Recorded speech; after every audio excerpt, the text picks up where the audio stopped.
I mean, you had me at baby dragons. Say no more.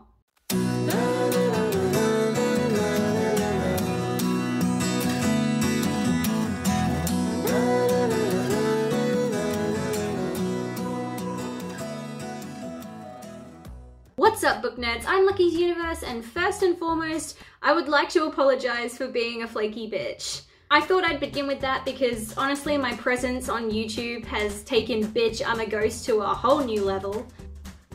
As you may have noticed, this is not tea, it's coffee. I drink coffee now. Really, the fact that I've gone 22 years without drinking coffee and now I can't imagine my morning without it says a lot about how my year's been going. So hi, hello, what have I been doing all this time instead of being productive?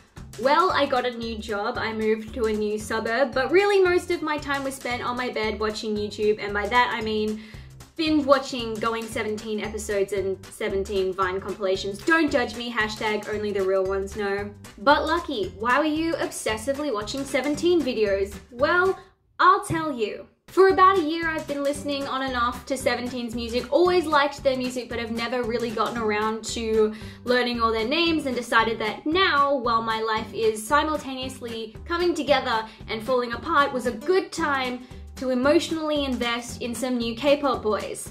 So I did what any sane person would do. I stand. And now Joshua Hong lives rent-free in my head, occasionally accompanied by Jonghan and S-Coups, and let's face it, they all pretty much live there now. I read a bunch of books and didn't update you guys about any of them because I'm trash. I went from posting one TikTok a day to like one a month because again, trash. I dated around, but it never really went anywhere because I'm emotionally unavailable and push away everyone that loves me. I bought plants. I'm a plant mother now. When I moved house, I also redecorated my room to like a white and millennial pink theme, so now my bedroom resembles a teenage girl's Pinterest board, minus the hanging lights, but I'm kind of living for it. I got new editing software, if you couldn't tell, and now I can zoom in to emphasize punchlines. There's no punchline, I just wanted you to notice the zoom. And that's pretty much it. Kind of sad, but hey. There was gonna be a joke in there, but like, there's no joke, I'm just sad. Now that you're caught up to speed, let's get on to the topic of this video, my TBR. My TBR, or To Be Read collection, has been building up more than my repressed emotions, but for some reason I keep borrowing library books, even though I have like 8 unread books that I own.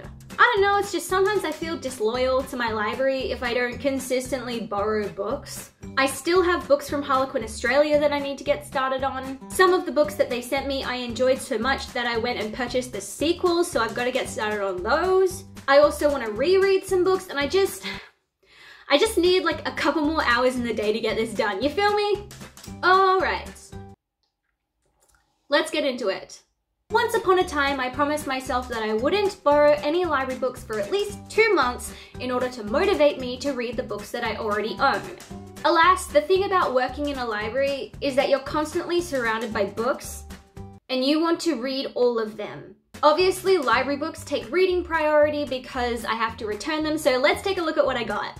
First up, we have Dance of Thieves by Mary E. Pearson. In all honesty, I know nothing about this book, I just really liked the cover. From the blurb though, I gather that it's a YA fantasy adventure story featuring a cast of characters, and that's pretty much it because the blurb is actually kind of vague. But I read the first page or two before borrowing it, and it seems like it might be good, so. We have My Dark Vanessa by Kate Elizabeth Russell, and if you haven't seen this book floating around BookTube, then make an appointment with your optometrist. A bitch needs spectacles.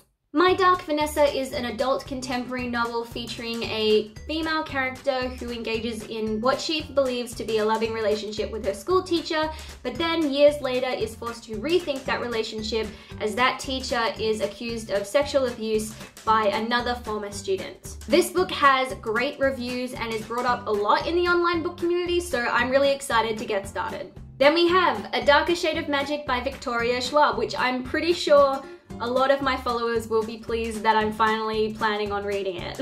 I have read something by this author, the Monsters of Verity duology, and from what I remember, it was a really long time ago, but I thought it was good, if lacking a little in the character department. The young adult community seems to put this book on a really high pedestal, so in turn I have high expectations, but if I don't like it, I think this author has read a couple of adult fantasy series, so I will probably still go check those out.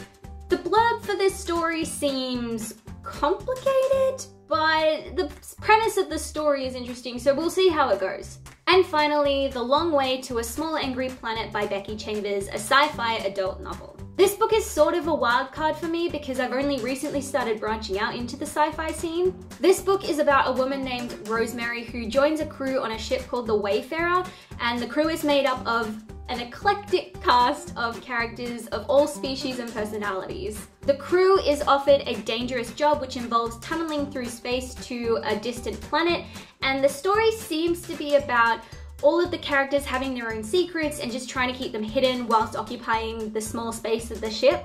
So, sounds intriguing, and if this goes well, I might properly commit to reading more sci-fi novels. Let's move on to the books that were gifted to me by Harlequin Australia. I really do appreciate Harlequin taking the time to send me some good reading material, and I have been super happy with everything that I've read so far. If you follow me on Twitter, you probably would have seen me post about these books, and I will leave a link to Harlequin Australia's Twitter page down below if you want to check out some bookish content. So the first of these books that I'm yet to read is The Iron King by Julie Kagawa. This is a YA fantasy that has dark fairy magic vibes. 16-year-old Megan Chase discovers that she is the daughter of a fairy king and engages in a romance with a wicked fairy prince. Not gonna lie, I do get Cruel Prince energy from this story, and from what I remember of Cruel Prince, it wasn't my favorite, but in any case, I'm always down for dark magic fairy stories, so I'm excited to see where this takes me. Next is The Eyes of Tambura by Maria V. Snyder. I used to read a lot of Snyder when I was growing up, particularly the Poison Study series and the Glass trilogy. This is a YA fantasy about a researcher named Shyla who lives in an underground city called Zerdai and is sort of an outcast. Her services are needed to find these gemstones called the Eyes of Tambura, which possess great power. I'm really interested in this story. It's very different from the Maria V. Snyder that I remember reading, and I love when authors branch out and try new things, so excited. The last two books that Harlequin sent me are books 2 and 3 in the Sentinels of the Galaxy trilogy, also by Maria V. Snyder, and can I just point out how pretty are these covers? I've actually also got the first one here. I mean, look at this. Look at this. Harlequin sent me the first book, which I thoroughly enjoyed, and then they sent me the rest of the series, which I highly appreciate. This is a YA sci-fi series about a girl who gets brought to a new planet by her space archaeologist parents, and they discover some winky-wonky space stuff going down. And then there's also a little bit of romance in there, sprinkled in for fun. I remember the plot and the characters being kind of basic, but like, I thought it was really funny. I also really liked the main character, so I'm like really excited to start reading the rest of the series. To kind of follow up to the books that Harlequin sent me, I have The Glass Queen by Gina Showalter, which is the second book in the Forest of Good and Evil series. Harlequin sent me the first book, The Evil Queen, which I enjoyed so much that I ended up going and buying the sequel. The thing is, as a 22-year-old woman who reads YA, the writing style in this book was a little bit below my age bracket, but I still really enjoyed the story because we had a main character who was somehow both the protagonist and the antagonist. I found the story really, really funny, and it also got kind of deep at times, like what? The first book, The Evil Queen, is about a girl named Everly who finds out that she's from a mystical world called Enchantia, and because of some crap that her mother did, she's now part of a Snow White prophecy, and because of her ability to manipulate mirrors, she thinks that she's the Evil Queen. In this book, it is hinted that there are other kingdoms who are all part of their own fairy tale prophecies, and so the Glass Queen is about one of those kingdoms and a character who is fated to be Cinderella. bestseller. I'm usually apprehensive about books that switch characters, especially if I get attached and invested in characters from the first book and then they're not the focus of the second book, or I end up comparing the new characters to the old characters and they usually doesn't turn out well, but from what I've read of the blurb, I think it's gonna be okay. I mean, you had me at baby dragons. Say no more. Similarly to The Glass Queen, we have Kingdom of Sea and Stone, which is the sequel to Crown of Coral and Pearl. Harlequin sent me Crown of Coral and Pearl and I was immediately enticed by the cover and I really liked the story, so much so that I went and got the second book.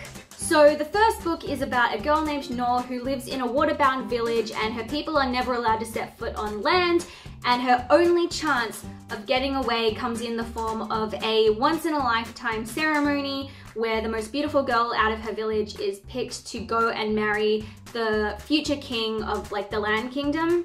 Nor's twin sister Zadie is chosen, but ill fate befalls Zadie and Nor has to go to the Land Kingdom in her place pretending to be her sister. Once in the Land Kingdom, Nor meets her future husband, Prince Seren, who's an absolute dick, aka the best thing about this book, and also Prince Seren's half-brother Tamlin. Talon. I did this in the last video too, it's Talon. I loved Seren's character in this book. I felt that he really developed as an antagonist and I thought he had really good villain-hero chemistry with Nor. The love interest Talon was a little bland. He did actually kind of give me Tamlin vibes in the way that he was golden and sun-kissed and kind of like a shining knight in comparison to pale, gaunt, sour-tempered Seren. I hope as Kingdom of Sea and Stone goes on, Talon gets a little bit more of a personality and I hope that Seren's character continues to grow. Okay, we're on the home stretch. Lastly, the books that I plan to reread. There's only one series on this list and it is the Chaos Walking trilogy by Patrick Ness. This reread was inspired by the upcoming movie, which is just sending my movie adaptation anxiety through the roof. So the first book, A Knife of Never Letting Go, is about a boy named Todd who lives in a village where everyone can hear everyone's thoughts until one day he comes across silence and a girl. I don't remember much about this series. I only remember getting super invested and really enjoying it. I also remember lending this last book to my friend and she got to like the last 50 pages, forgot about it, never finished it, and I only realized that she still had it a year later. Not that I'm bitter or anything. So I really want to reread this series, refresh my memory so I can more accurately compare the books to the movies, which I know is only going to send me into a deep depression, but I'm already at rock bottom. How much further down can I go?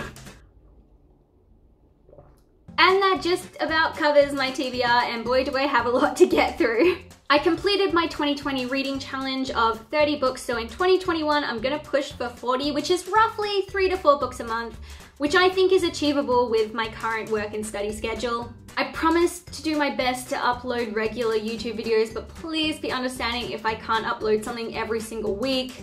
I will try to film like batches of videos in advance so that I can still give you guys good content even when I don't have the energy to film videos. If you don't already follow me on TikTok, go check that out. I post some pretty cool stuff on there and I recently hit 100k followers, so thank you so much for that. I will also leave a link to my Goodreads and my Twitter account below if you want to keep up with what I'm reading. Thanks for listening and I'll catch you later. This is a Wi-Fi fantasy series. This is a Wi-Fi